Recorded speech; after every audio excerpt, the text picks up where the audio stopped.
along with the dynamic duo of David Hutchison and Kevin Wood, Landar Millard. Welcome to InGoal Radio, the podcast. Looking forward to this as we connect you to one of the great new products arriving on the goaltending scene. And coaches, you're going to want to pay attention to this. Even if you're like a forward coach or a head coach, you still might like this because of the advantage that it gives you. Hutch, you know what I'm talking about here. We're talking swift combined with laziness, and it all connects to doing up your skates quicker and getting out onto the ice. Oh, I want these. Yes, you do. Even if you don't stop a puck, the Bauer KONEKT skate is our gear segment this week over at the Hockey Shop, source for Sports Surrey, thehockeyshop.com. And we're also going to spend a significant amount of time on the Bauer KONEKT skate with our feature interview presented by Sense Arena with Charlie Lindgren, now of the Washington Capitals, and Kevin Woodley does a great job of that. You are fully briefed on this new product line and one of the great innovations in our game. As I joked with Charlie as we were doing the interview, you just wrote my review for me. Charlie was an early adopter, one of the first ones in them all season. I think he was the second guy to try them after Jake Ottinger, and the first guy in them at the pro level, even ahead of Andre Vasilevsky, who I think switched around mid-December and wore them right through to the Stanley Cup final. So I would love to say that this was brilliant piece of planning on my part to have Charlie as our featured guest on the week that Bauer KONEKT launches at retail. But truthfully, I just have horseshoes shoved up my posterior and got a little lucky on this one. So, but it all came together. Whether it was a plan or not, like the A-team, it all came together. Charlie Lindgren talking about the season he had last year and talking about the skates he wore last year to earn this opportunity to be a full-time NHLer for the first time with the Washington Capitals. So lots of great stuff from Charlie, lots of great stuff from Cam at the Hockey Shop, and a lot of great stuff about the new Bauer KONEKT skate. Yeah, and I'm fresh off just opening the latest email from the Hockey Shop. And the best part about it is, even if the promotion or what they're angling for is on the player side, right on the home screen, when you open up that email, it's like goalie specials deal. You click on that, and then you don't have to deal with any of the forwards or the skaters, anything like that. It's so seamless. It's so awesome. Before we get into the review and what's going on at the Hockey Shop, Hutch, you've had some close-up contact with the KONEKT skate through Maddie. Give us your first impressions of when you saw the skate and then what you've learned about it. Should probably call him in here to actually give you the real goods. But my first impression when I saw it was one of my best memories growing up was when I first got those Lang skates. For all the old timers out there, the old plastic Micron also had one. I remember looking up to the local junior goaltender who would squeak down the hallway as he walked in these things, and I desperately wanted them. I finally got them. It was the first ever pair of goal skates I had, and I remember stumbling around the ice in these things because I'd never had to skate on a flat blade as well. But they were a great memory for me, so it was a great callback to that when I saw the Bauer rep Tim Boron pull them out for fitting a bunch of guys over at the Hockey Shop, including my son Matthew. And his initial impressions, well, first off, he will never go back unless somebody brings out something radically different. He absolutely loves them. The forward flex in these things is an absolute game changer, and I think everybody's going to have to respond in some way. The comfort when he's getting into and out of his posts, the extra range of motion when he gets into and out of his posts, just incredible. And his ability to keep a full edge on the blade. The way he first describes it when anybody asks is, I just feel more connected to the ice, and he's not playing on the name of the skate or anything. He literally, that's his feeling. He said he almost feels like he's lower to the ice, even though he's not. So took him a little while to get adjusted to it, unlike today's feature interview when you hear it. But I would say 2 to 3 skates before he felt comfortable. But now he just thinks they're the greatest things ever. And I really, really, really want my own pair because they are so comfortable. I think they're a perfect pair for coaching in. And I'm sort of trying to imagine ways with that new buckle system I could get. You know how old folks get those little clipper things so they can reach for things on shelves and grab them because they're not so. Could I get a pair of those and be able to tie my skates up without bending over? Because that's becoming an important thing for beer leaguers. At least built like me. Doing up your skates. without bending over. Uh, So maybe I could get something I could reach those buckles. And I mean, you can't do it with laces, but there's a chance I'm going to figure out a new system without bending over. Beer leaguers are going to want I was these. at the Boys and Girls Golf Tournament supporting the Boys and Girls Club of Summerside, Prince Edward Island, a week ago. And one of the comedians at the dinner did a whole segment on being older. And one of the things that you go through is tying up your skates, that transition. Oh, gosh. And whether you put the pants on first or whether you do them up without with the pants on, and then having to hold your breath for a while. Well, you bend over and then you come up, you catch your breath, and you go back over and do the other skate. It was hilarious. I used to feel like I'm an old man because I do skates before pants. Yeah. Until the first time we were in a room with Carey Price and he did skates before pants. And I just, actually, that's the reason I do it. Yeah. Good. I love it. I'm gonna use that one too. Thank you, Carey. If I could just rewind a little bit, back to Hutch talking about that meeting at the hockey shop.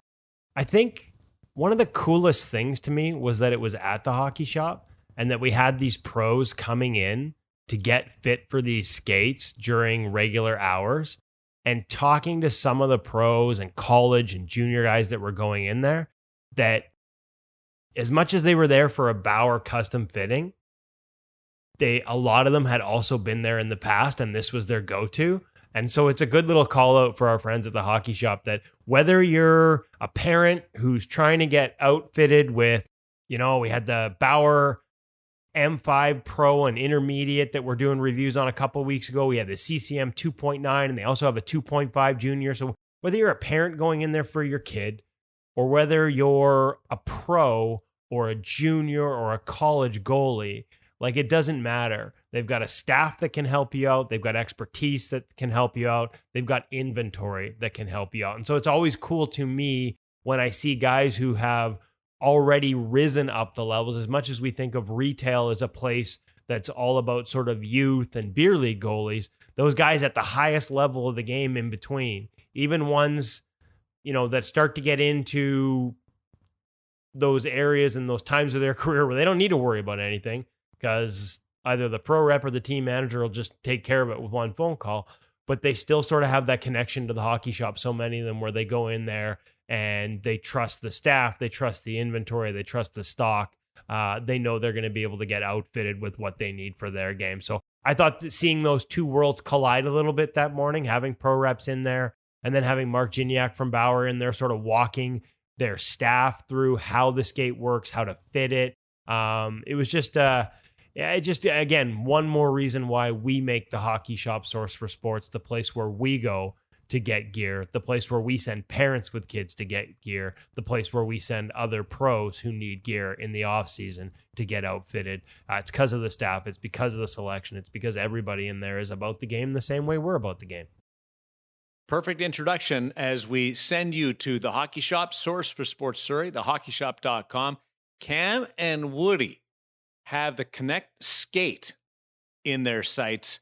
One of the great new technology advancements in the hockey world.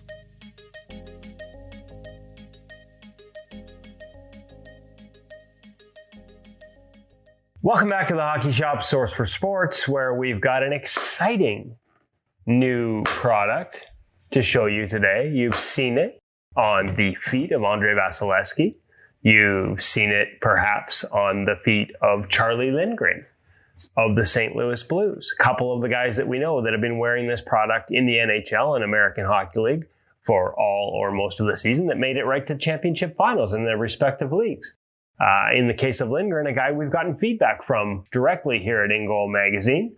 But today we're going to have Cam walk us through the Bauer KONEKT, a skate that frankly has the potential to be a game changer at all levels of hockey. One that is going to certainly open a lot of eyes and create a lot of odd stares because of its uniqueness.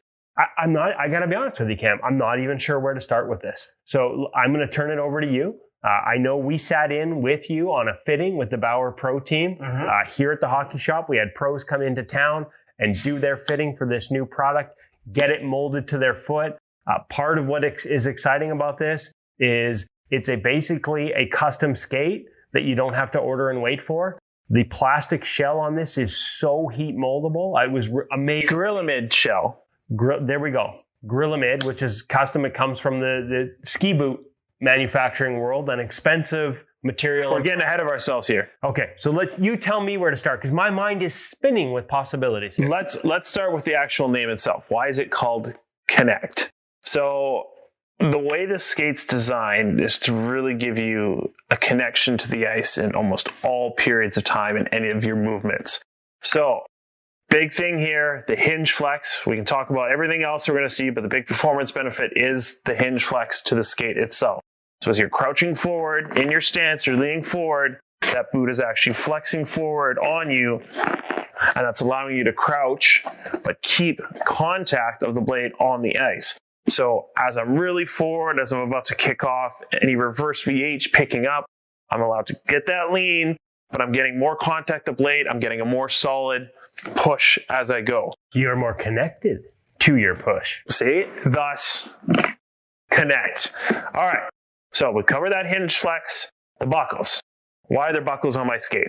So yes, we do see a lot of ski boot technology carrying over, because that's actually how the skate kind of really started to come about, was the investigation into ski boot technology and seeing if we could use that into an actual goal skate itself. So Grillamid, that's what the shell of the boot's made out of. Thermal moldable plastic. There we go. Hyper thermomoldable. Like that's not just a marketing phrase.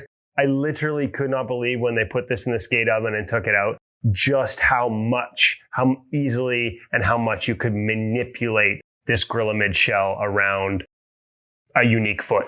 But what's important is when we take it down to cold temperatures, like what you've been experiencing on the ice, impact resistant.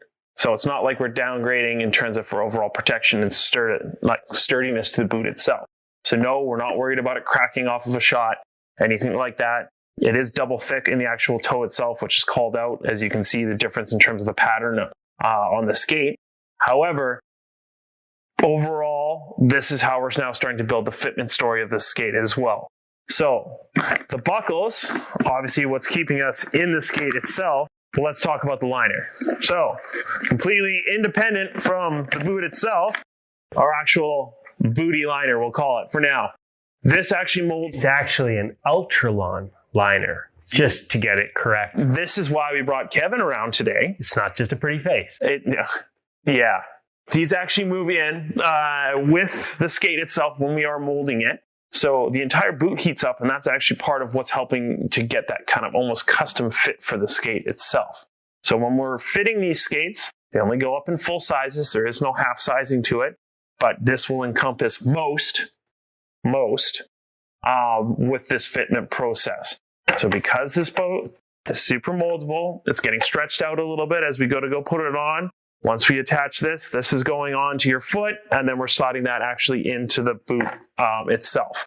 So that's giving us our now custom fit and feel to that skate. Benefits of having a removable liner include the ability to replace it.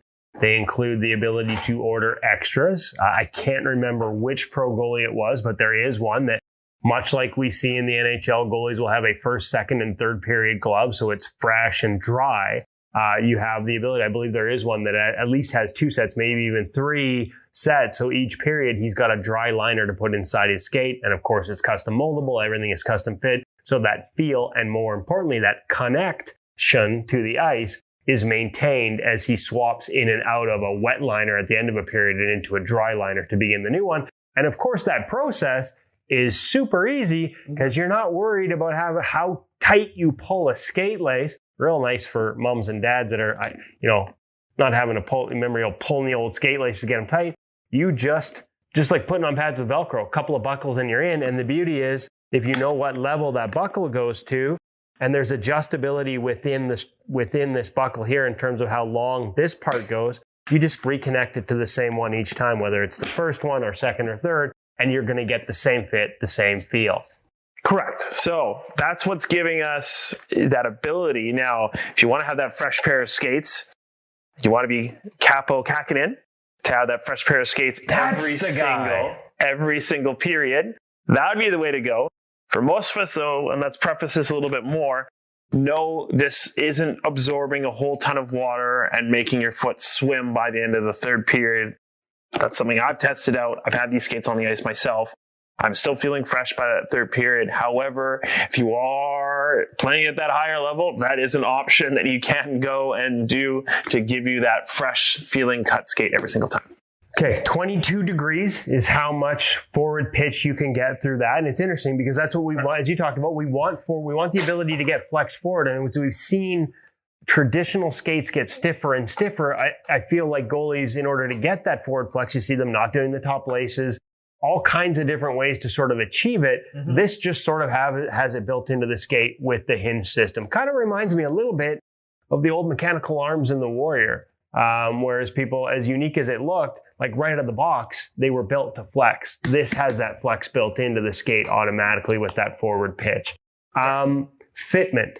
Now, I've been through this process with you. It is a skate that is designed to give you a full custom fit in store without having to, get scanned and then, ship off your specs and wait 6 to 8 weeks. Like, you can get these custom baked to the point where you get a custom fit in store. They insert shims if you have unique, like padding in the fitment process. If you have unique elements, places, some guys have bigger ankle bones. Some guys have had, broken bones in the past where the foot might stick out and be a little wider in spots.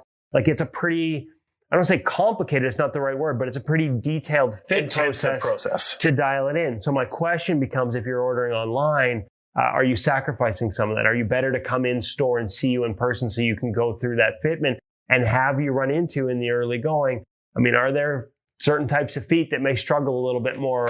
And what are the options for them? So let's preface this a little bit too as well. So again, you've kind of touched on a lot there. So one, you do need to be sized for the skate properly. Two, it does need to go through a heat molding process really before you can get a proper feel. If you go try this skate on stock without molding in your perceived size, it's probably not going to feel good. It needs to go through that molding process. So yes, you can buy online if you know exactly what you're looking for, but they will still need to go through the entire molding process itself. Not really a DIY thing that I would recommend trying at home. These aren't designed for a home oven. They are designed for a Bauer skate oven in particular, set to the right temperature. There's a molding process that needs to go along with it, but that's for me to know and you to find out. In terms of overall feel-wise and fitment-wise, after you did touch on this a little bit earlier, this is where the buckles come into play in terms of giving us that security level while maintaining that flex. So I can still get that tight fit skate, but I'm not sacrificing any of that forward flex as you would find as, say, going up to a top eyelet in a skate and really cranking on them. You kind of lose that flex. Here you still get that, and you can still get that tight, secure fit to that skate itself. Early experiences, we have seen some guys with wider feet have a little bit of struggles, with that top over-the-top buckle, being able to get it done and feel comfortable with it. If you have an exceptionally wide foot, I definitely recommend you make sure you come in and get fit for it. Make sure you can get comfortable with that part of the process. But again, one of the options in that point is you could go to a slightly larger shell size than you might think you need in order to free up some of the room up top. And again, because of that, sort of baking molding process, you'll still get a lot of the fitment wrapped around. But that's the one early caution that we're seeing is if you've got an exceptionally wide foot through here, getting this sort of clipped in over top can require a little more of an effort and can lead to a little more pressure on the top of the foot. So just something to keep in mind for those of you that when you go to the sneaker store, you're looking at double E's. I happen to be one of those people that has wide feet. And so that can affect your ability to sort of get fitted, not necessarily limit that you can't. It just means the process is a little different for you and you need to be cognizant of that upper buckle. Correct. So quickly finishing off, Vertex Edge holder, still something that you would see for all of the current Bauer lines as well, like the Pro, the Elite GSX. Slightly different steel. This is LS Pulse stainless steel. So same as their Pulse TI without their carbon coating, titanium coating. That's the one. So you needed to save a little bit anywhere to keep the skate under $1,000. So you can obviously switch that out to whatever else you would like in terms of for aftermarket options, especially from Bauer. These lines that you do see on my skate here are actually from profiling because I did get a profile on my skates. something you should check out and something we have talked about previously in previous videos. Ooh, this sounds like an idea for a future video. We need to dig back into custom goalie profiles. We can. There we go. So we got another suggestion out of that as well, just from our own. So custom goalie profiles on your skates will come up soon. But if you need custom fitting skates off the rack in the store without having to wait for your custom orders, the new Bauer KONEKT, as unique as they might look, provides a great new option that wasn't there before. And to be honest with you, based on early feedback, for a lot of people, may be a real game changer in terms of that ability to crank things down, get that connection, get that custom fit. Get connected to the ice.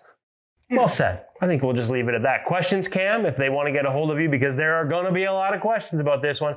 I watched you go through over an hour and a half process with Bauer, making sure you and your entire staff were educated on how to fit. So it's not just me. You can talk to any of the staff down here in the department. So that's big. Keep that in mind. And if you want to get a hold of them, now you can give them the number, Cam. 604-589-8299 or 1-800-567-7790.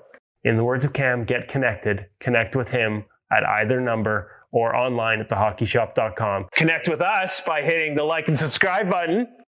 Excellent. I think we've taken this pun as far as we can, folks. Get connected with that bell in the corner. Notified. That's the last one. That's all I got. Couple of follow-ups, and then we're going to get even more on this with our feature interview brought to you by Sensorina with Charlie Lindgren in just a little bit. It just happened to go in the same week, but it's perfect as you dive into this new advancement in the world of goaltending. It's a multi-step process to get fit for this skate. What jumped out at me there that I heard you guys talk about, it only comes in like sizes, no half sizes, full sizes. Full sizes. So that's interesting. But the liner comes out. You can fiddle with that part of it. There's just so many different things about it that makes it really, really interesting.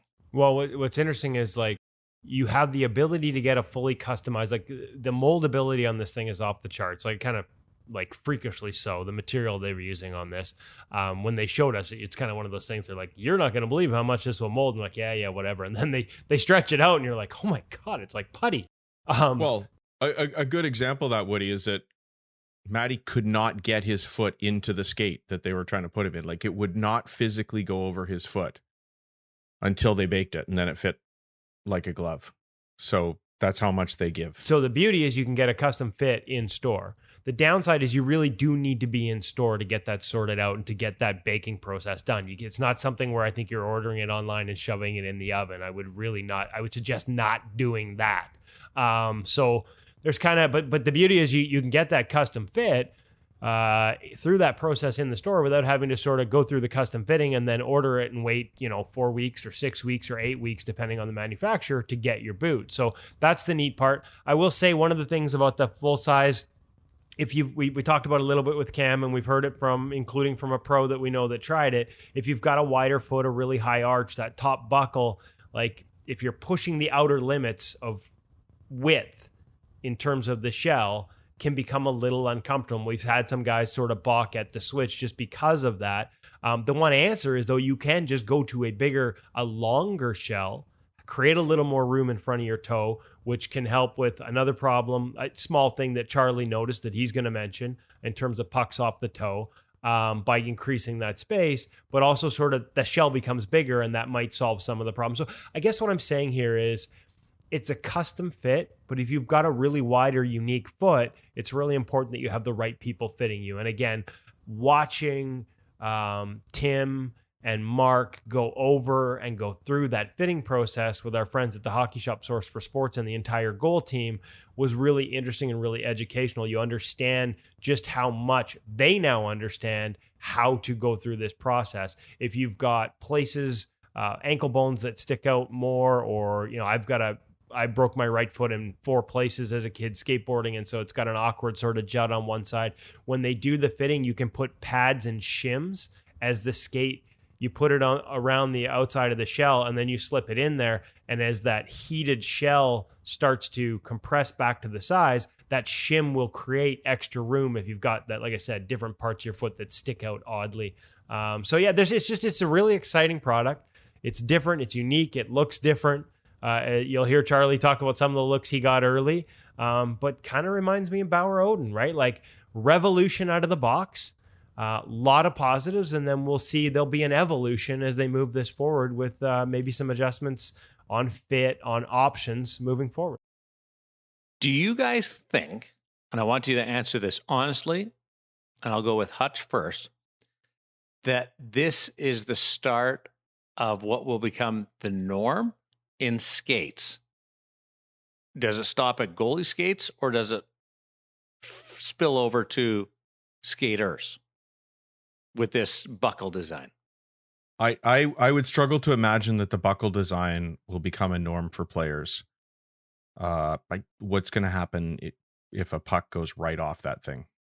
How are they strong enough to withstand that? In a goal skate, it's fully protected by the pad. It's never going to be impacted, barring some bizarre happening. So I don't think so much buckle design, but I do think that we're probably in for something radical for players down the line here too. That idea of being able to custom fit your skate right in the store it's good for everybody. Obviously, it's good for the person who wants to get custom skates right away. It's great for the company because they don't have to maintain this factory that's doing that. It can just happen in the store. It's better for everybody. And the fact that we've made this leap in performance for those who want this in goal skates surely is going to have people saying, what could we be doing next in a player skate? But I can't imagine what that's exactly going to be. They're certainly not going to look like these goal skates, and I'd be shocked if we went back to the 1970s Lang player skates. But there's got to be something coming down the line, Woody. We'll see. I think us goalies are a little more eager to embrace innovation, even if it looks a little different than what everything else looks like. Like, I think there are players, including the ones that Charlie probably heard from in his locker room chirping about what the heck he's putting on his foot, that just, they don't want to be the first one through that wall because they don't want to look goofy, right? Like I honestly think, like, you know, look good, feel good, play good. Like, I think there are players that'd be like, what am I, 7, right? But goalies, like, hey man, if this helps me, I'm trying it. And you don't see it. It's covered the whole time. So, and I wasn't suggesting it has to be a radical new look. I just think there's going to be some radical new performance concept, whatever that is. Right. I don't even know if the flexion would help a player. That's not what I do. But there's got to be something coming. Yeah, I think we're on the start of something that in 5 years, when we're doing the podcast, episode number 929, that it's going to be just, hey, remember back when we were first launching this or talking about this? I think so. You guys will be able to go, hey, Mart, you were right. You said it again. It's going to take us to episode 900 before we have to admit that.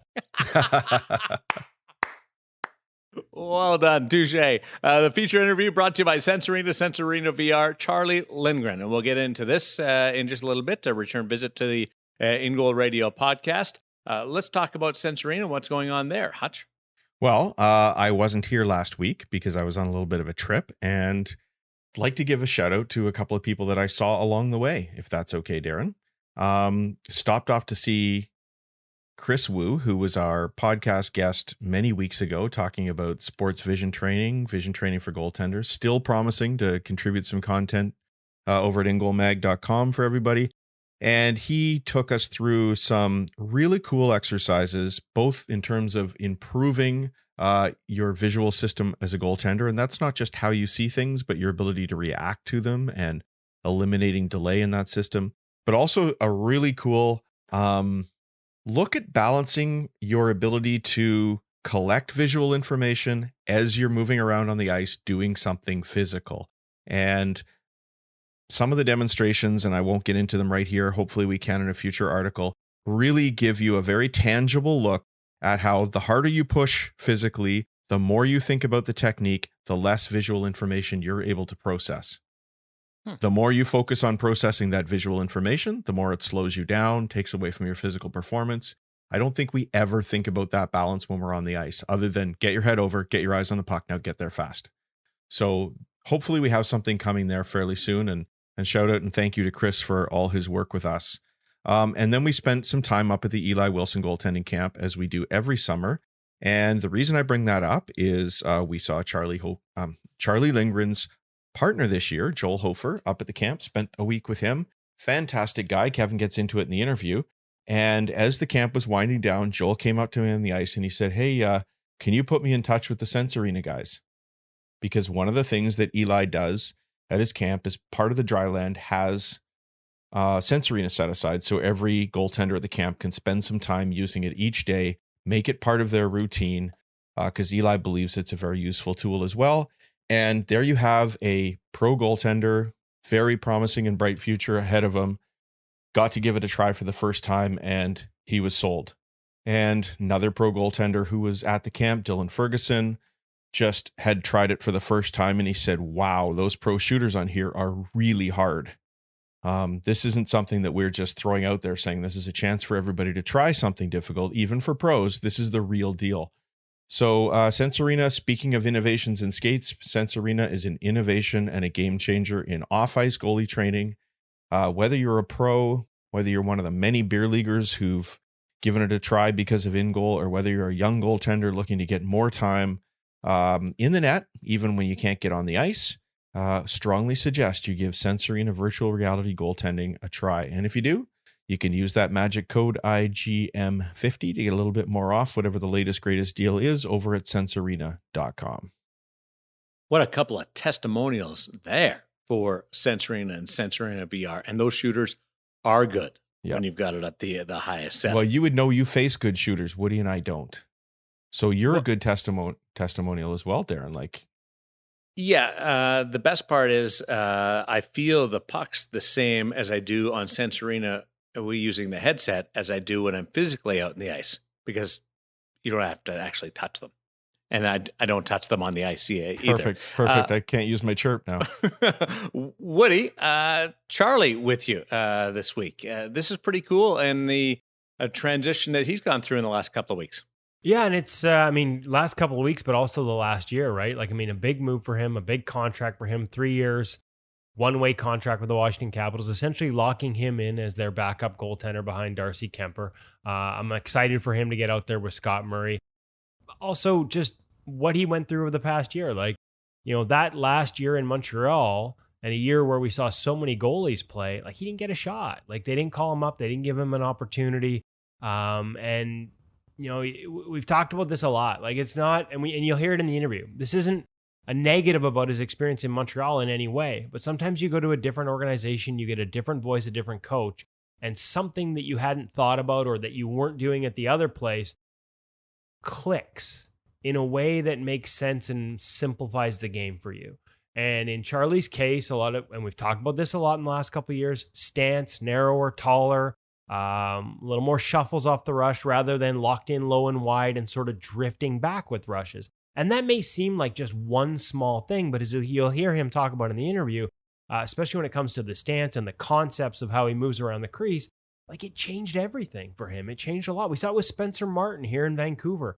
And had a similar kind of year, 950 save percentage in a small sample in the NHL, opened some eyes. Spencer earns a backup job in Vancouver. Charlie earns a backup job with the Washington Capitals after, a breakout season. But what I really wanted to dig into was some of the specifics on the ice, technically and tactically, that led to this breakthrough. This wasn't just a different opportunity. He really did embrace some new ideas with a new voice, and catapulted his career to another level. So it's something we talked about a little bit in the past during the year. So I had an idea of these changes, and I thought he did a good job of trying to explain it so our audience understands as well as this interview. Lots of thoughts on the new skates because he spent some time. Lots of thoughts on Joel Hofer, what it's like to switch teams. Some great advice for goalies who are about to go into training camps or maybe go into playing on new teams, different levels without people they played with before. How do you make sure you're a good teammate as a goalie? Something he's been through.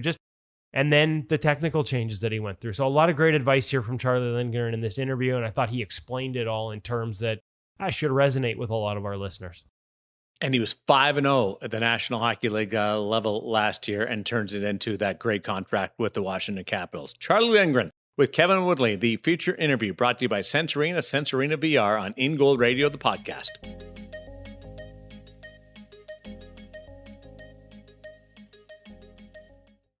Really excited to welcome back to the InGoal Radio podcast, Charlie Lindgren, now of the Washington Capitals. Congratulations on the new contract, Charlie, and a long playoff run and a whole bunch of stuff that went on last year with the Blues and their affiliate.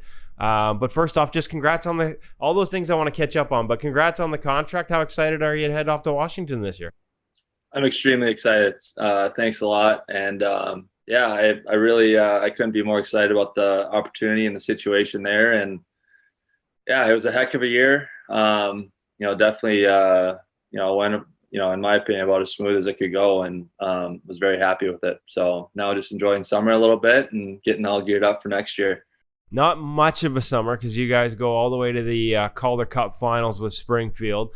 So I want to ask you a little bit about how you have to adjust the sort of the way you plan out your summer because there isn't much time. But first off, the opportunity with Washington and going through that process of free agency. You've been through the recruiting process before, coming out of St. Cloud State, and a number of teams, being interested in signing you. What was different about this one? Is it more of that sort of starter's gun, gotta go kind of thing versus a chance to go visit team for a couple of weeks? Like, what was your first taste of that? Or I guess second taste of it because you did it last summer too. Yeah, no, it was a really incredible experience. Obviously with the way last year went, I think I put myself in a really good situation going into free agency this summer. And, there was a good amount of teams that came knocking. And, Washington, I'll tell you, when they came calling, I was super excited. I know a couple guys on that team already.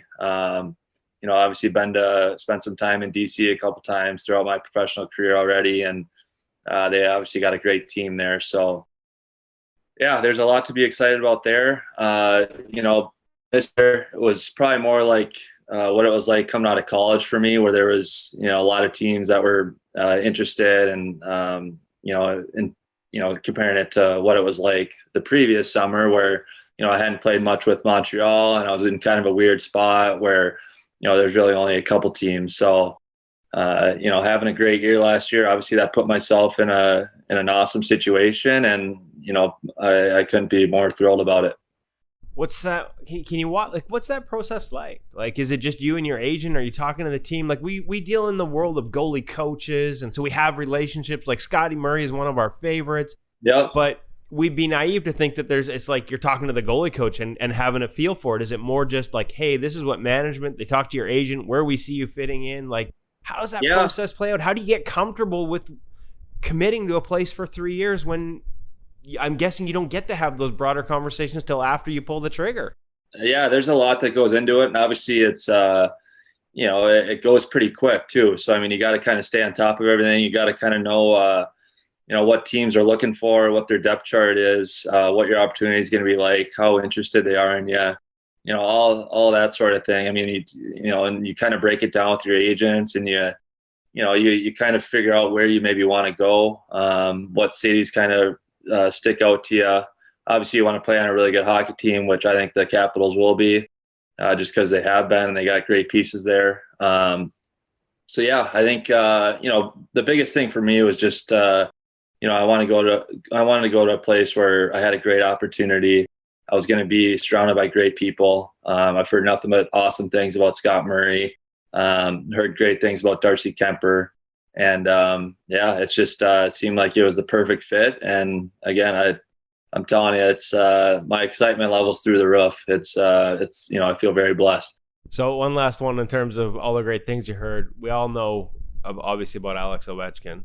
Yep. What have you heard about facing him in practice, and what are there any, like, do you get, as the new guy coming in, I know Braden Holtby told us he had to set some ground rules about that 1T in practice and the damage it can do. I guess as the new guy, you got to just grin and bear and maybe eat a few of those. I think I'm going to probably go in and just try to wear a few. That's kind of my mindset. So, I'm good buddies with Nick Dowd and Nick Jensen, who play on that team. And, they told me be ready for it. So, obviously it's, I'm sure he doesn't unload it fully in practice, but yeah, if he does, obviously, it's my job to be in there, and I chose the position, so it is what it is.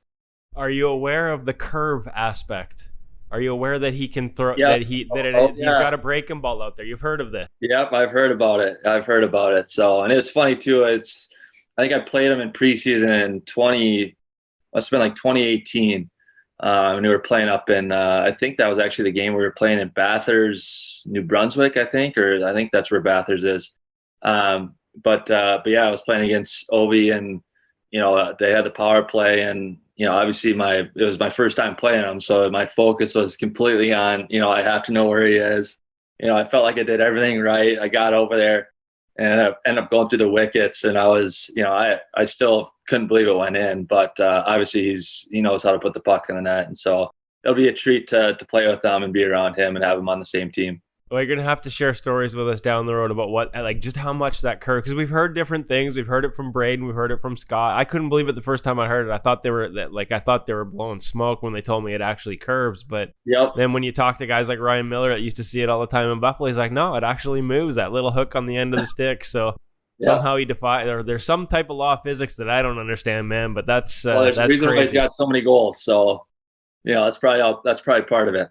Okay, so you went through this last year. Maybe this is some. Let's turn what you're about to go through and what you went through last year into an advice column for kids, because they're coming up. A lot of young goalies will be coming up into their season right now, and you know how that is. You move up an age group, you move to a different city, new teams, new teammates, fitting in as the new guy between the pipes. You went through it last year with St. Louis and Springfield. You're going to go through it this year with the Washington Capitals.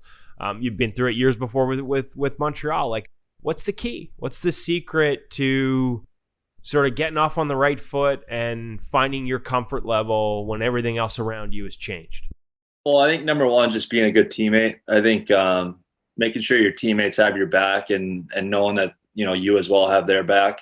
Being good in the locker room, getting out there early, working hard.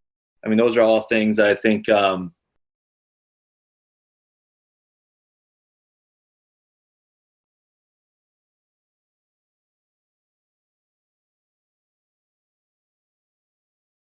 I'm the type of guy that, when I'm going to be done playing, I want to look back on my career and say, I have zero regrets. So I think, that's something that I'll be able to hang my head high on, and just to look back and be like, that's, I gave it everything, and my teammates I know are going to be able to see that.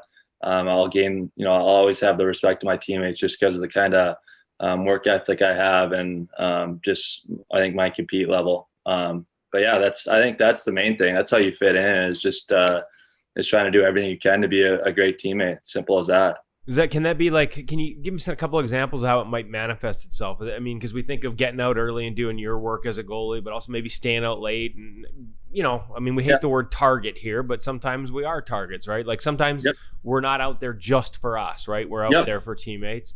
Can body language in terms of practice, when things don't, like some examples of the way to sort of, get them on your side and show them you're a good teammate? Yeah, I mean, those are all things. I mean, coming to the rink with a smile on your face, I think that's huge. Not being that kind of guy that looks like he's always pissed off and upset. I mean, be fun to be around. I mean, have guys want to be attracted to be around you. And then when you're out on the ice, certainly a guy with bad body language, no one wants to be around that. I think obviously I've had my moments where I've taken a stick over the crossbar and all that. I think that's part of the position, and that's part of just being competitive. And I think guys can, as long as you're not doing it every single day, maybe like once every couple months or something might be all right. But yeah, I think just showing that you care. I mean, just wanting to go out and put your best product on the ice, and doing drills with the players. I know a lot of times, kind of pre-practice is more so for the goalies, I find, where, it's usually you're out there with the goalie coach and maybe a couple of the players. Well, then after practice, it's maybe more forward D split, and you're hanging out with the forwards and they're doing scoring drills, and you just got to kind of, like you said, wear it a little bit. That's all part of it. That's all part of being a good teammate. And so, and when you're not in the net as a goalie, you're cheering on your other guy. You're his biggest cheerleader. That's how, you obviously form a good relationship with your partner. And I've been very fortunate over my career to have some very good partners. And so, yeah, it's a team sport, and there's a reason for that. And good teams find success when it all starts in the locker room. And the other thing too, I think we've been guilty of this. I know I have been as a writer, like sort of focusing on how practice sucks for goalies.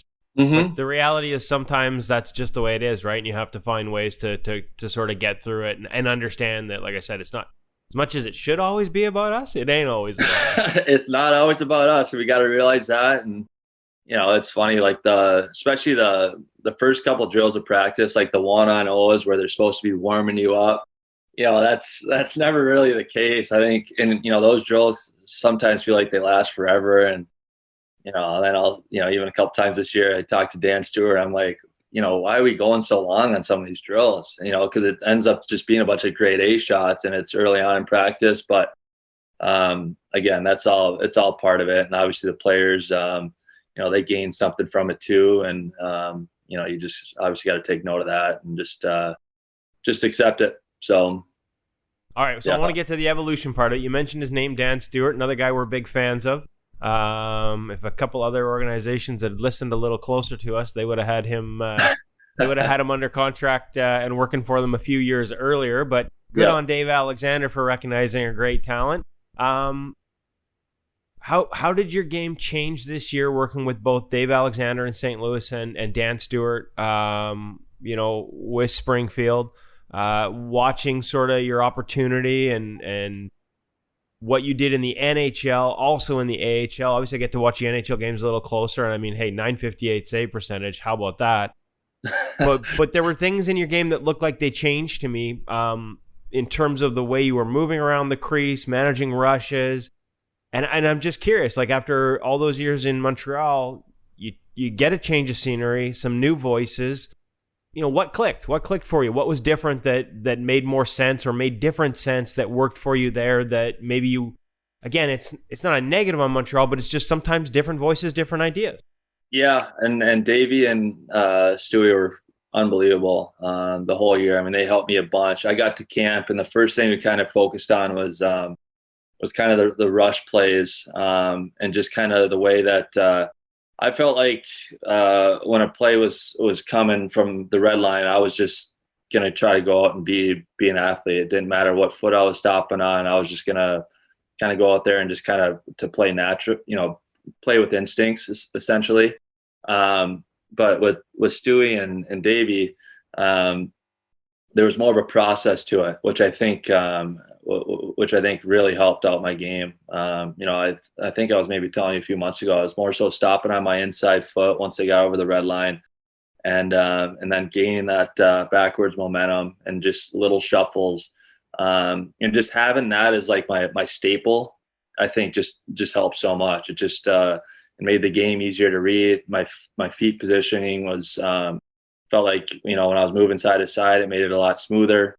So those were the things we focused on right away. And then obviously just controlling my game a little bit more. I think sometimes, especially my first couple of years in Montreal, I'd have the tendency to find myself outside the blue paint and kind of sliding around a little bit. And, when it gets chaotic like that, it makes the game a lot harder than it needs to be. And so, I found myself playing a lot more inside the paint this year and just being a lot more control. And that obviously helps out a ton.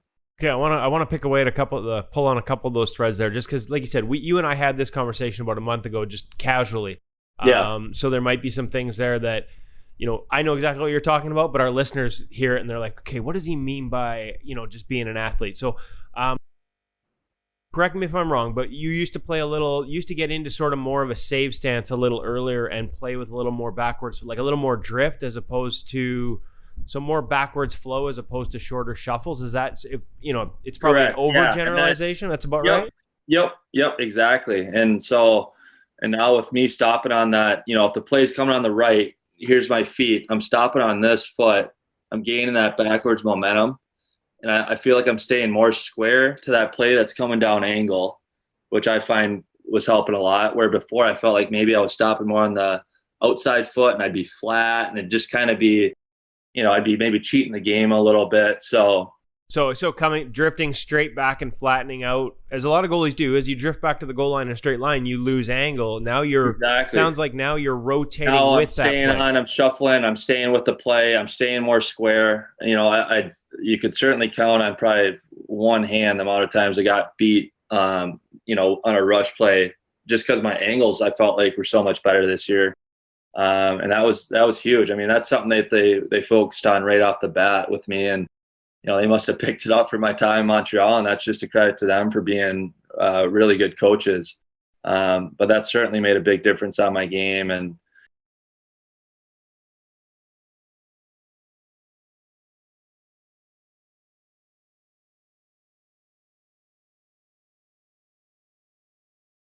So, and when I hear shuffles and rotation off the wing and sort of squaring up with shorter movements, my mind goes also to, because the tendency for guys who played like you used to, sort of that straight backwards drip, was to widen out and get wider in their stance. I'm picturing in my mind with the shuffles a little taller, a little narrower in your footwork with your stance. Does that sound about right?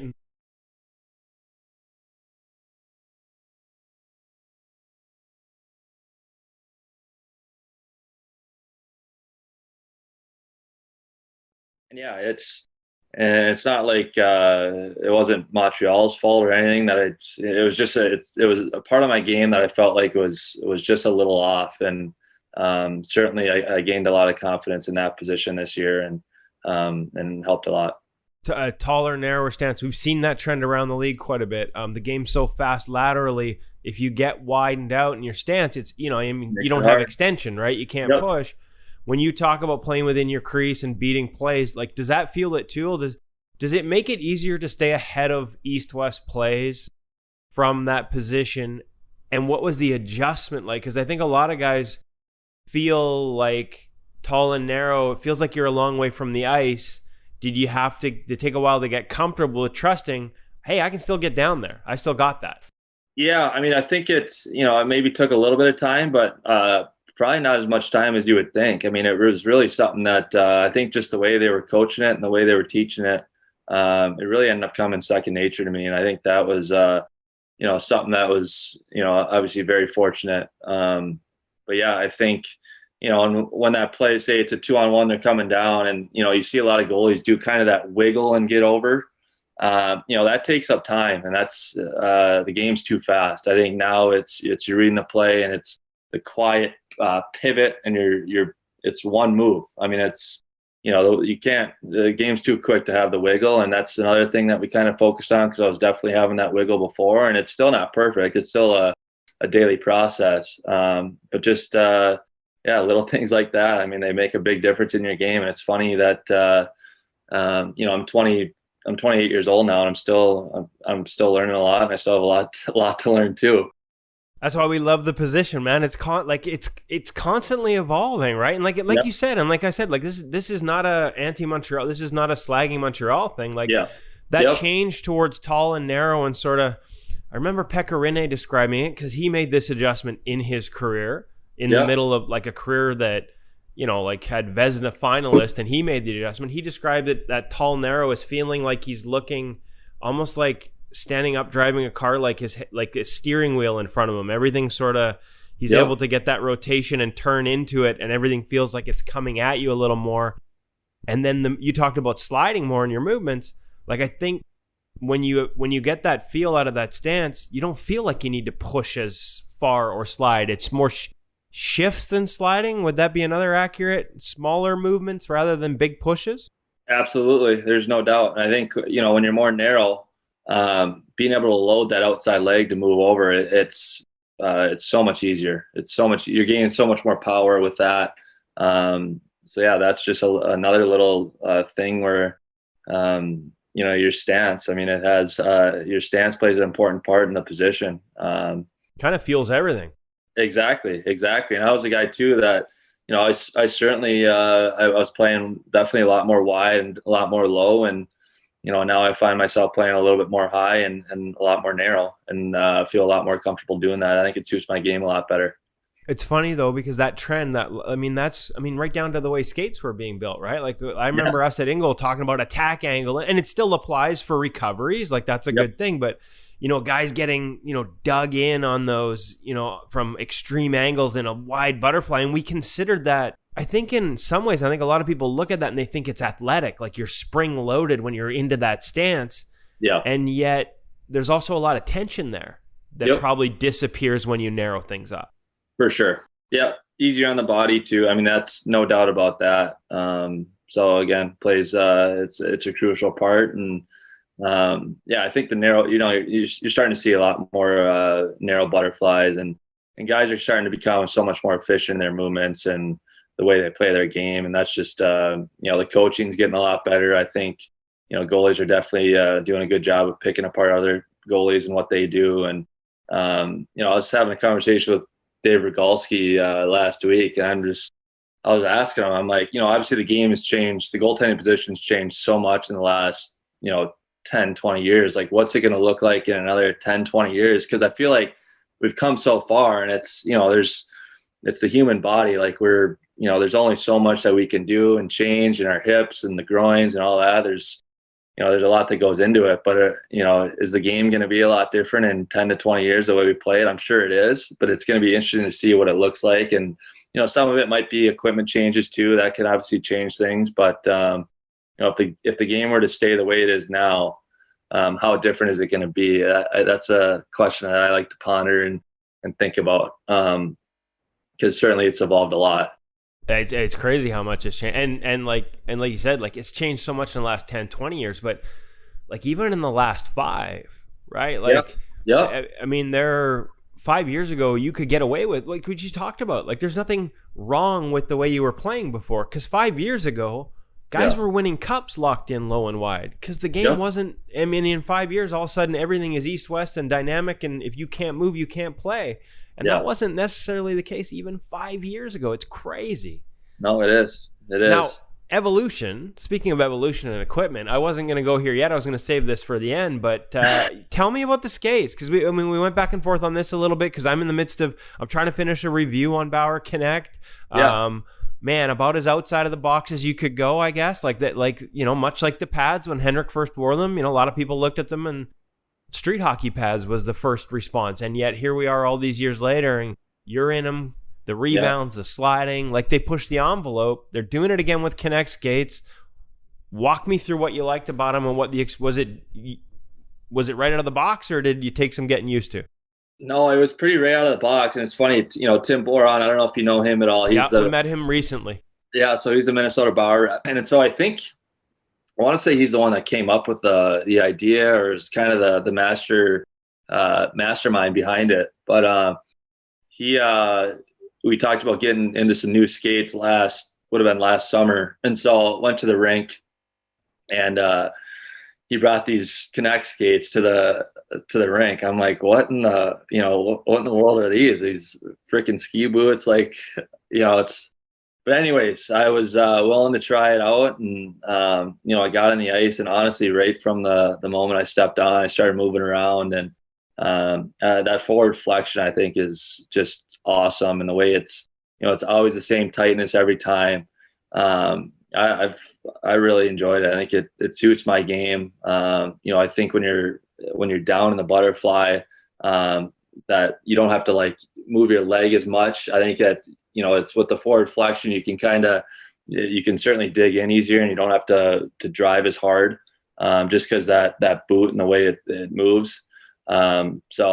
Do you actually find yourself using like a lot of guys, like you said, you almost got to lift, you got to lift the knee up to get the edge, because skates are traditionally so fixed and they've become so stiff over the years that sort of your foot angle right up to your shin bone, like you can't alter it that much. Exactly. And so with this, it's you certainly can. And so I was in shoes before. I was in shoes for I probably wore them for 3 or 4 years, and that's a stiff boot, stiff skate.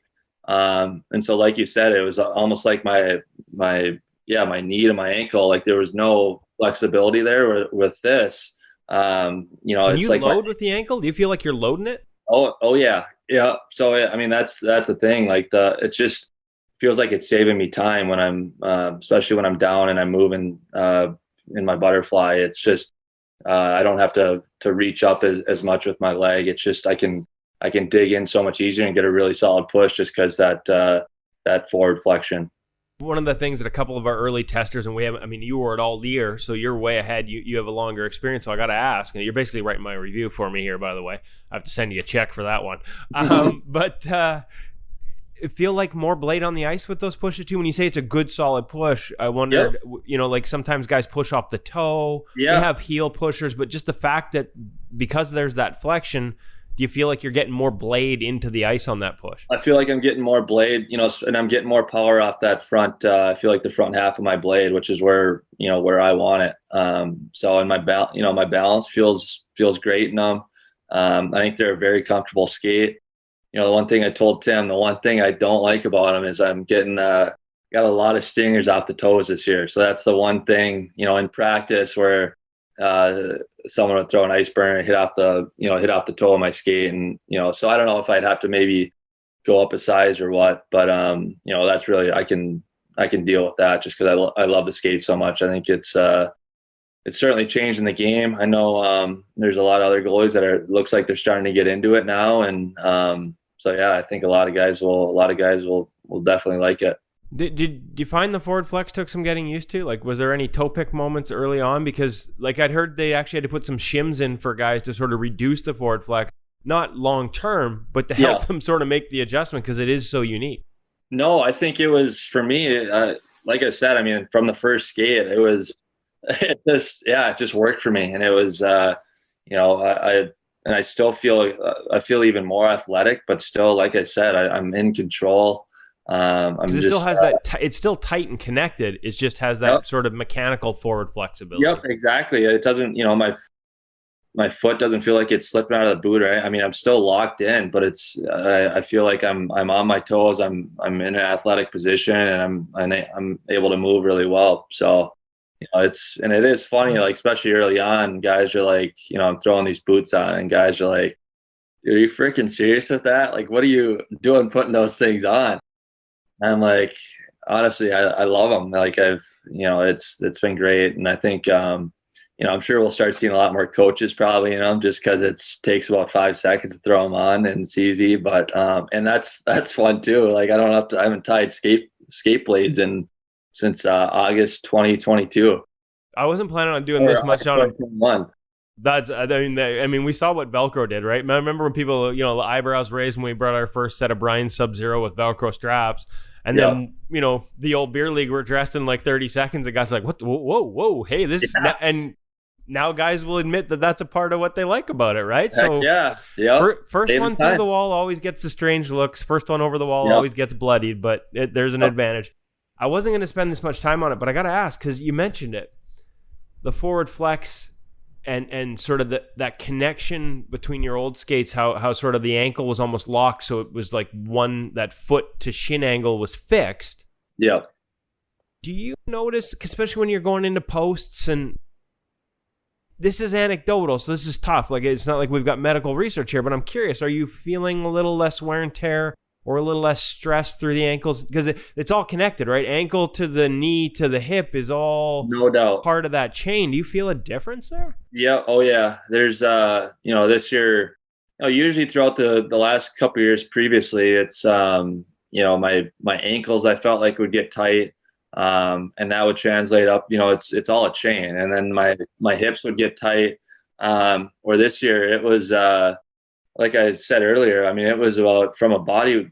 Looking at my body too, my body felt great this year. My hips felt awesome. And again, I think it's just because that the mobility, the ability for my ankle to be able to have that, to be a little loose, to not loose, but like to be able to have that movement where it's not so locked in, where I'm like, I feel super tight. Like I'm able to, like I said, I'm playing on the balls of my feet. It's almost like I feel like I'm in cleats, almost like just the way I'm able to move around. Like I'm just. Well, you play tennis, right? You probably that. Oh yeah, that's I love playing tennis. Yeah, so that's how it feels. Like I'm just I'm on the front of my feet and I'm able to move around and get low and do everything I need to do. It's been a great skate for me.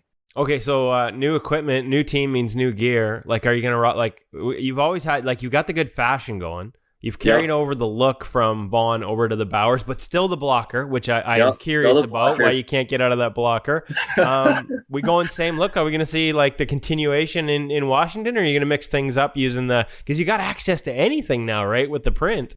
Yeah, no, well, it's going to be the same design. So it's just different colors.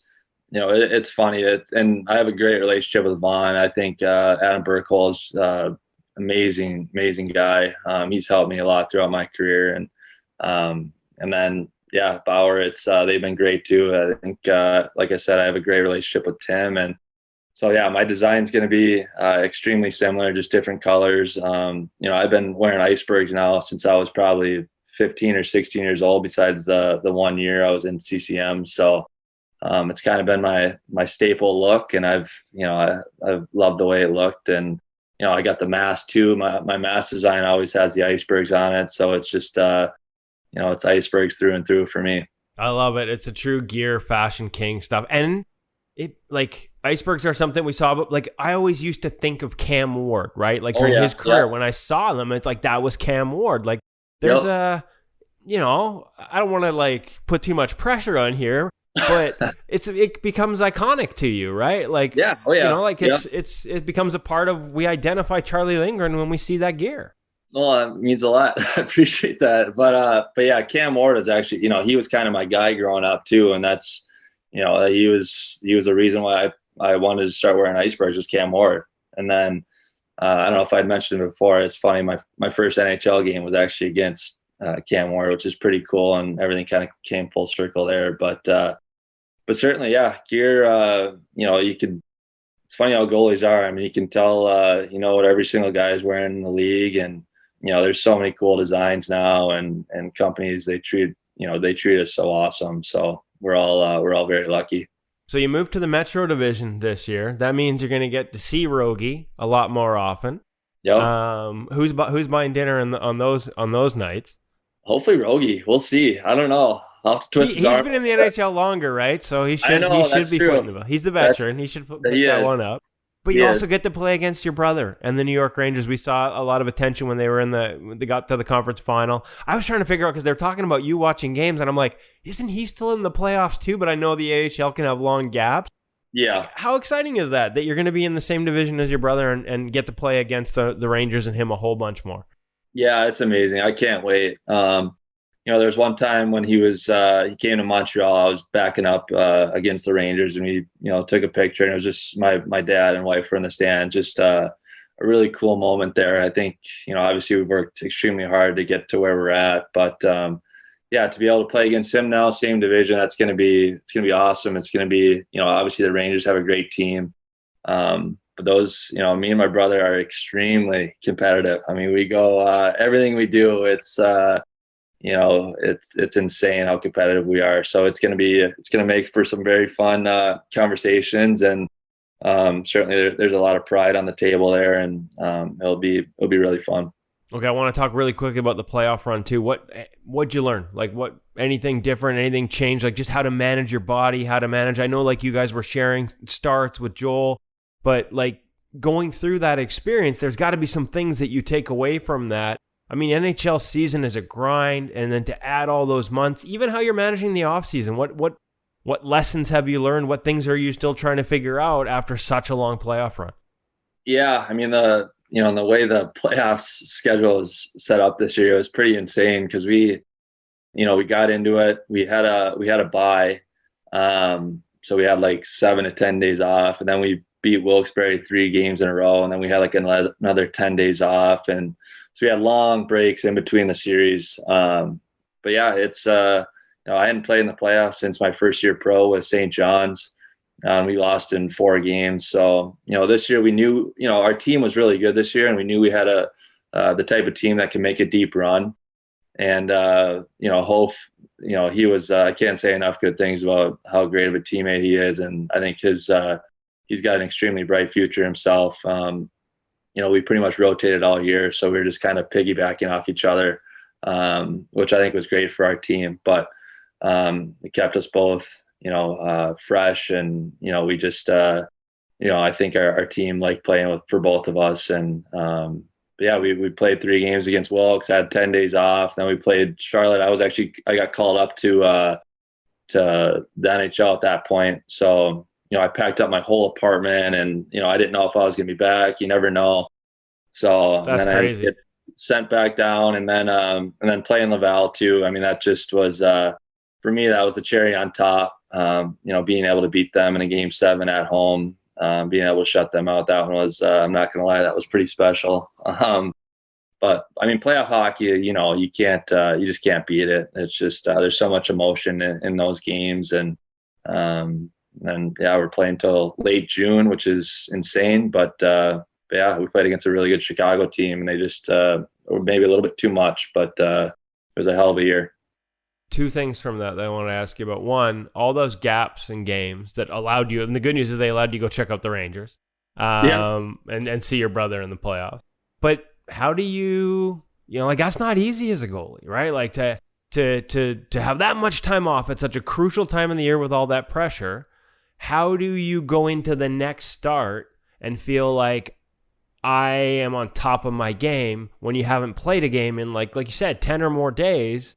Yeah. What are the drills? What is role of the goalie coach? How do you get to that state? Because probably looking at a lot of kids are asking the same question right now. They're going into tryouts and they're like, man, how do I get to my game when I haven't had a chance to play in so long? How do I find it quick? Are there drills you like in practice for that? Or is it a mindset thing? How you get there? Yeah. I mean, for us, like we'd win a series, and then we'd have 2 or 3 days off of doing absolutely nothing. And then, then we'd have probably 4 or 5 practice days, and a lot of it was just a build up. So it was, first couple of days, Stu would take us through some very basic movement drills. And that's kind of what I like too, is getting the movement back under your feet and being able to feel good about the way you're moving around the crease.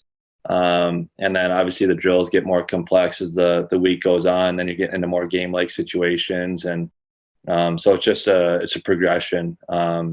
And so, yeah, it made it difficult. It was almost, it was to the point where it was a little bit frustrating, where it'd be like, we'd win against Charlotte and be like, oh yeah, we're not going to play for 10 days, and be like, what? Like it's mid-May. Like, let's get these games going here.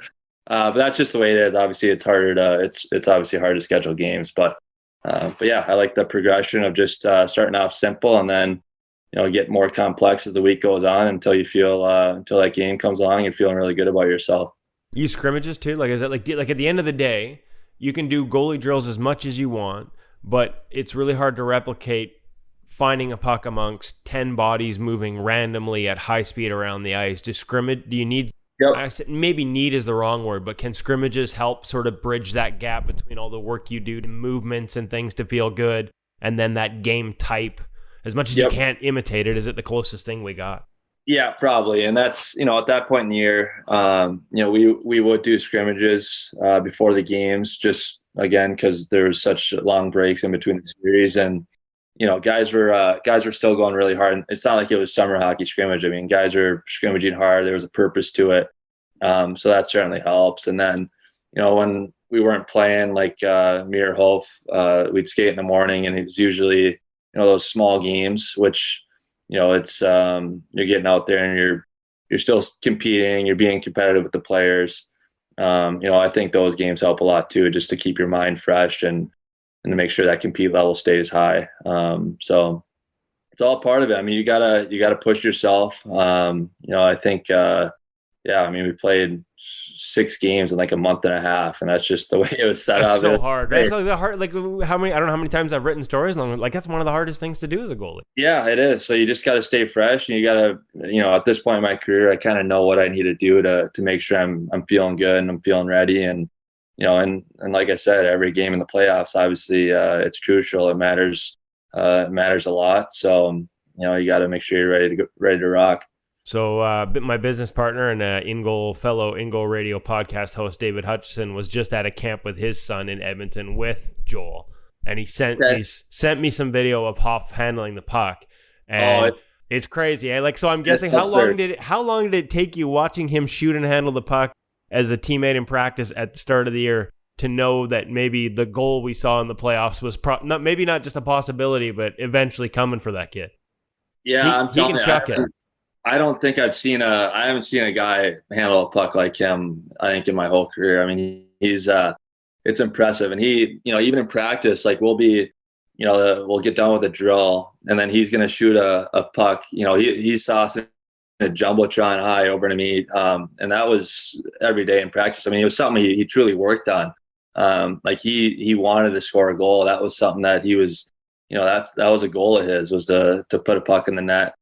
And he could have had at least two this year, because there was a game previously, I want to say like a month before he actually scored, where I think his first shot went a bit wide, and then the team, they end up, I think, dumping it back down on him, which you just can't do that to Hope, because he's so good at, he can pick you apart. And his second shot got knocked down at the far blue, and it was on line. So, and I told him too, I think I told him like a couple weeks before he actually scored, I was like, I mean, you're going to get at least 4 or 5 in your career. I mean, there's, the way he can shoot, I mean, it's really impressive. I mean, he gets that puck up every single time, and he's, and he cares a lot about the way he handles the puck. And I know, certainly his defensemen appreciate that. He was a lot better than I was at it, but he pushed me to be better. That was something that we worked on. He helped me a lot in terms of, just making sure that I'm, helping my defensemen out and being better at, up in my game. So it was great. So he's a heck of a kid. I love being around him. And like I said, he's sky's the limit for him. Yeah, just don't bet him any money on the golf course, because I hear he's pretty damn good out there too. He's pretty damn good out there. Yeah, he loves, and he's obsessed with it too. He loves the game of golf. So last one, you guys had a rotation going, because this is just a personal pet project of mine. I don't know for how long I've said I don't understand, in an era where the amount of starts a number one gets is coming smaller and smaller, and you need 2 goalies. Teams will have success with a back and forth rotation down the stretch. We've seen it a couple times in the past couple years with different teams. And then as soon as the playoffs start, you got to have one guy. Yeah. Are we ever going to see it? Do you think anyone's ever going to, it worked for you guys? Like, we've seen it in the American Hockey League a little bit. Like, do you think we'll see it in the NHL, or is it just too tough? Like, what works about it? It's hard to say. I don't know. Obviously with the American League, we're dealing with back-to-backs, and I think that's, you got to have two guys that are fresh. NHL, I don't know if we'll ever see it. But again, there's more and more really good net miners. There's guys that can certainly go in and do the job. So that's a good question. I don't know about that. It's my pet project. I know I'm gonna end up dying on this hill, but it'll never happen. But we've seen it a lot, so I'll just keep my fingers crossed. Every time somebody has success with it in the American Hockey League, and like you said, the schedule's unique, but I'm always like, see, it worked. I mean, Chicago did it, and both our teams did it. So I think, certainly it's, and again, if you had a bad game, you knew the team wasn't scared to use the other guy more, and so it kept you fired up. Because you knew you had to go in and do a good job, or else you wouldn't play. It wouldn't be an even split. So I think it was all good. It definitely worked out for us. I mean, Hope and I think I had maybe one back-to-back start all year, and I think he had one back-to-back start all year. So I mean, we pretty much knew. We could have told you 4 months before a game who was going to be playing that. I mean, so it's kind of funny how that worked out, but it was fun. We had fun with it. I've always said every goalie wants to play every game. But if you can't, the next best alternative is every second game, because we all want the rhythm of every game. Yeah. To me, that's the next best thing. The rhythm of every second game is still a rhythm. Yeah, exactly. And I like knowing when I'm playing, and I felt like this year I definitely I had that ability to know. And Stewie was great with us too. I mean, handling 2 guys that are competitive, that want the net but aren't getting the net every time. I think. He handled it really well with us, and it was an awesome year. It was an excellent year. Congratulations on the year. Congratulations on the contract and the opportunity with the Washington Capitals. I'm excited to have you come through town with them this year. Congratulations too. I almost forgot. Married last fall. Congratulations on that as well. Thanks a lot. Yeah, big stuff. Thank you. Thanks a lot. Lots going on. Lots going on. It's been a heck of a year, but it's I wouldn't have it any other way. There's no doubt. Awesome. Charlie, thanks so much for joining us on the InGoal Radio podcast. Like I said, look forward to catching up with you throughout the season, and maybe hoping to catch up with you for a little pro reads. Tease that for our audience as the summer goes on. Yes, sir. Thank you, Kevin.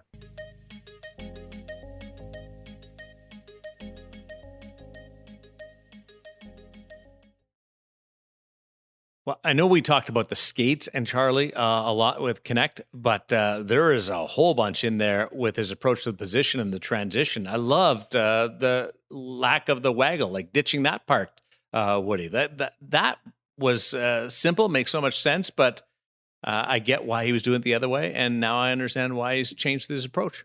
Well, if you think about it, like, I mean, that it sort of goes back to sort of depth management and retreats off the rush. Like the one downside of doing it the way a lot of goalies used to do it, every goalie used to do it, sort of getting out early and then retreating, playing with a lot of backwards flow against rush chances, which was sort of there was a time when, you old farts probably made saves at the bottom of the faceoff circle off the rush, right? Like way out there.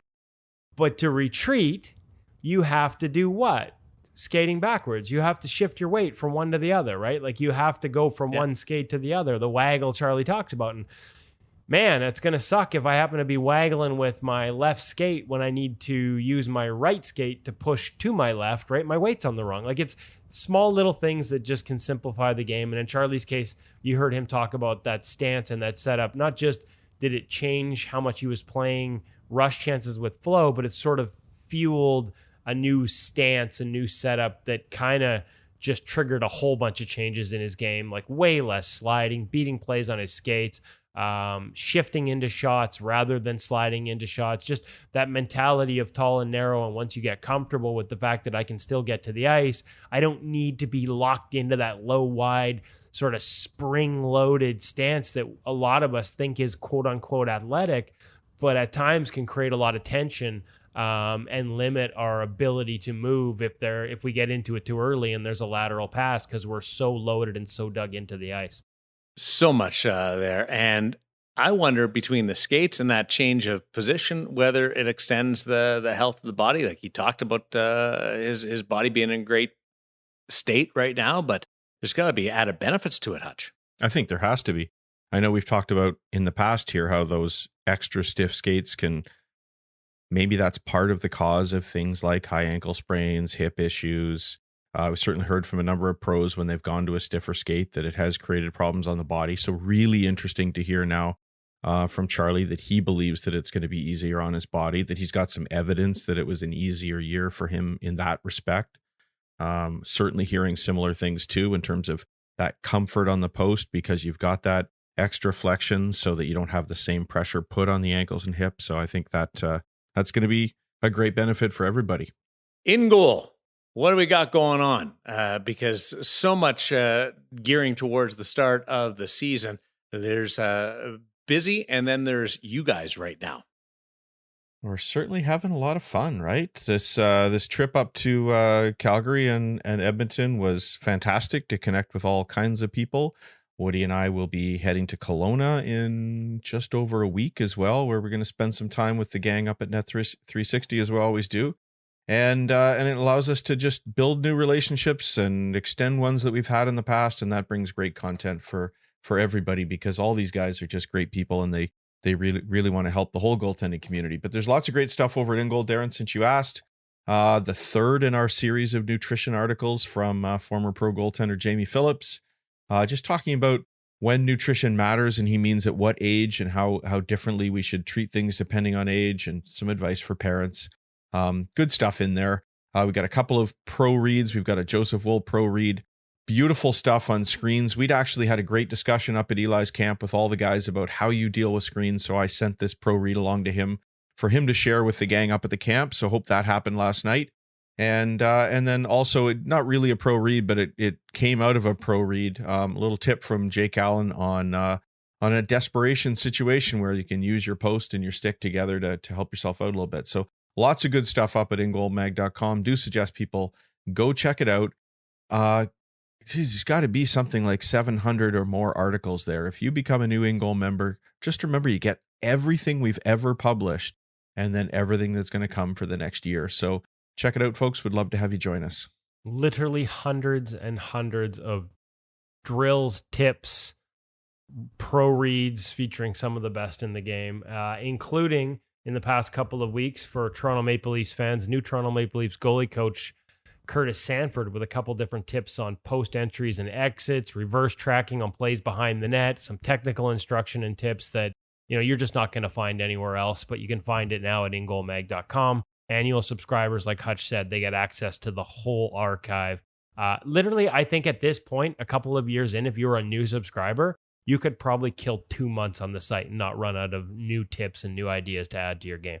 We cover it coast to coast, wall to wall, or in the case of today's episode, the Ice Age with the iceberg graphics to the cutting edge technology with the Konekt skate. Really cool. Great job, Hutch. Great job, Woody. And thanks to you for listening to InGoal Radio, the podcast.